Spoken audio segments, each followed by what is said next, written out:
দর্শক, পাকিস্তান সুপার লিগে আজ মাঠে নেমে অবিশ্বাস্য বোলিং করলেন বাংলাদেশের নাহিদ রানা। পেসার জালবিসের হয়ে এদিন মাঠে নেমে অবিশ্বাস্য এক বোলিং করলেন তিনি। মাত্র 10 রান দিয়ে 5 উইকেট শিকার করলেন বাংলাদেশের গতি তারকা পেসার নাহিদ রানা। দর্শক, ভিডিওটি না টেনে সম্পূর্ণ দেখার অনুরোধ রইল। পাকিস্তান সুপার লিগ PSL এ এবার দল পেয়েছে বাংলাদেশের গতি তারকা পেসার নাহিদ রানা। তাকে এবার কোটি টাকা দিয়ে দলে নিয়েছে পেসার জালমির। আর প্রথম ম্যাচে এদিন মাঠে নেমে রেকর্ড করলেন তিনি। এদিন কালান্দার্সের বিপক্ষে খেলতে নেমেছে নাহিদ রানার দল। এদিন আগে ব্যাটিং করতে নেমেছে নাহিদ রানার দল জালমির। তারা নির্ধারিত 20 ওভারে 8 উইকেট হারিয়ে 200 রান তুলেন।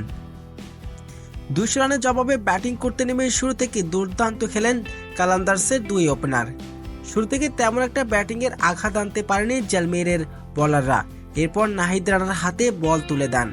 বল হাতে এদিন অবিশ্বাস্য বোলিং করেছেন স্পিনার নাহিদ রানা।